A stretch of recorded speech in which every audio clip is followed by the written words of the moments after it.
আসলে ৫ তারিখের পরবর্তীত সময়ে আমরা ইতিমধ্যে আপনারা অবগত আছে যে আমরা আগামীর বাংলাদেশের ক্রীড়াঙ্গনকে আমরা নতুনভাবে ঢেলে সাজানোর যে কর্ম পরিকল্পনা করেছি তারই অংশ হিসেবে আজকের এই কাবা কাপ যে ভলিবল টুর্নামেন্ট সেই টুর্নামেন্টের ফাইনালে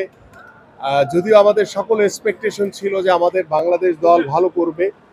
আনফর্চুনেটলি হয়তোবা কাঙ্ক্ষিত সাফল্য আমরা অর্জন করতে পারি নাই। বাট আমার কাছে মনে হয়েছে যে এই ধরনের ইন্টারন্যাশনাল টুর্নামেন্ট আমরা পর্যায়ক্রমে, আমরা শুধু কাবা কাপ না, আমরা পর্যায়ক্রমে আমাদের যারা ফেডারেশনে আছেন এবং এনএসসির দ্বারা যেই ফেডারেশনগুলো বা অলিম্পিক দ্বারা যেই ফেডারেশনগুলো নিয়ন্ত্রিত হয়, আমরা চাইবো যে ভলিবল, হ্যান্ডবল থেকে শুরু করে ছোট ছোট যে খেলাগুলো আমাদের রয়েছে সেই খেলাগুলোকে দর্শকদের কাছে, বাংলাদেশের কাছে নতুনভাবে উপস্থাপন করা, যার মাধ্যমে যাতে এই খেলাগুলোকে যাতে আমরা পেট্রোনাইজের মাধ্যমে যাতে সাধারণ মানুষ, দর্শকদের যে একটা উৎসাহ উদ্দীপনার যে জায়গা আমরা যাতে এটা তৈরি করে দিতে পারি, সেই উদ্যোগের কারণে আজকে ভলিবলের এই মাঠে আমি উপস্থিত হয়েছি। এবং আমরা বিশ্বাস করি যে আগামীর যে ভলিবল দল এবং আগামীর যে বাংলাদেশের ক্রীড়াঙ্গন, আমরা প্রত্যেকটি স্পোর্টসকে সর্বোচ্চ গুরুত্ব দিয়ে, বিশেষ করে আমাদের খেলোয়াড়দের দিকে বেশি ফোকাস করে, যারা ক্রীড়াবিদ তাদেরকে কিভাবে পেশাদারির ভিতরে আনা যায়, তাদেরকে কিভাবে কর্পোরেটভাবে তাদেরকে আমরা সার্বিকভাবে সহযোগিতা করতে পারি, কিভাবে তারা তার বাংলাদেশকে নতুনভাবে প্রত্যেকটি ইভেন্ট নিয়ে রিপ্রেজেন্ট করতে পারে এবং বাংলাদেশের জন্য ভালো কিছু অর্জন করতে পারে, এই প্রত্যাশাটা আমি আজকের এই ভলিবল স্টেডিয়ামে এবং আজকে আমার যে কাবা কাপ যে 2025-এর যে ফাইনাল ম্যাচ অনুষ্ঠিত হচ্ছে, আমি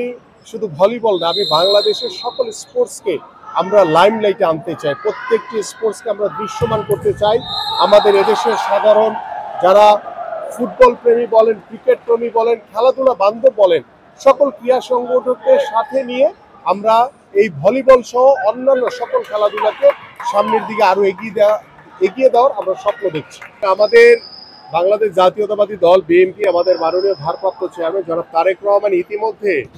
বাংলাদেশের ক্রীড়াঙ্গনের মাধ্যমে আমরা বাংলাদেশের আগামী রাজনীতিতে একটা গুণগত পরিবর্তন আনার স্বপ্ন নিয়ে কাজ করছি।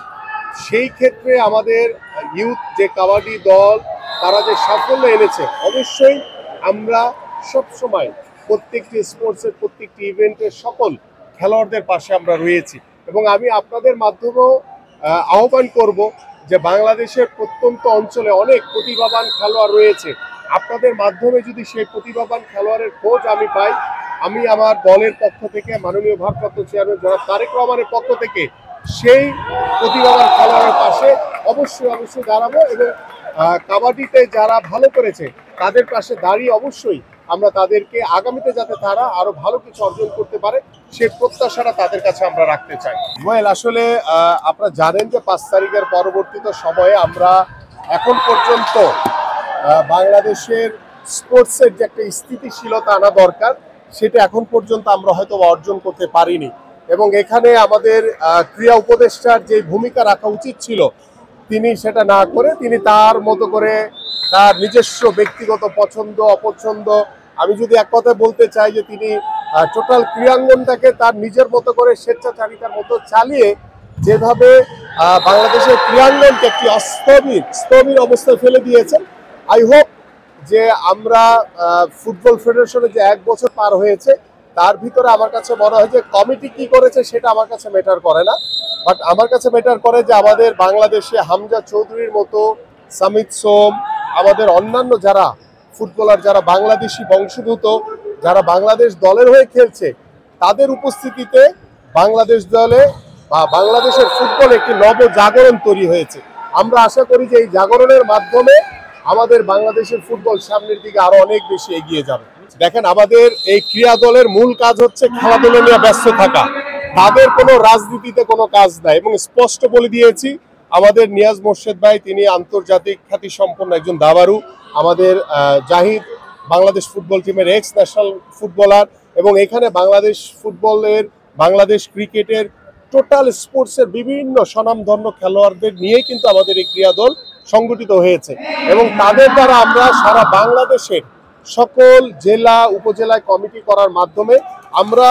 দেশীয় খেলা সহ যে আন্তর্জাতিক খেলাগুলো রয়েছে তাদের মাধ্যমে একটি রাজনৈতিক দলের পক্ষ থেকে আমরা হয়তোবা সামনে নির্বাচন, সেই নির্বাচনের আগ পর্যন্ত আমরা চালিয়ে যাব। আল্লাহ পাক যদি আগামী নির্বাচনে আমাদেরকে নির্বাচিত করে আমরা সরকার গঠন করতে পারি, ইনশাআল্লাহ সেটা সরকারিভাবেই এই ক্রীড়া দলকে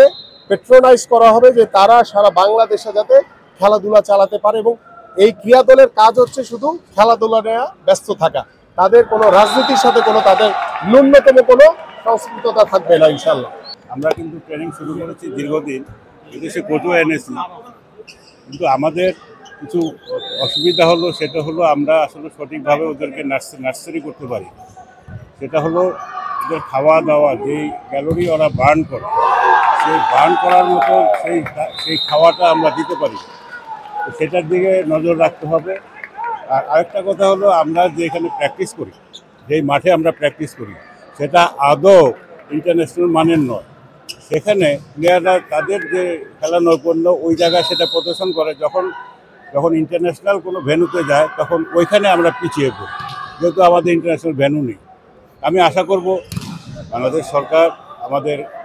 বলেছেন যে আমাদের ওই স্টেডিয়ামটা একটা ইন্টারন্যাশনাল মানের করে দেবে। আমরা আশা করব যেন এটা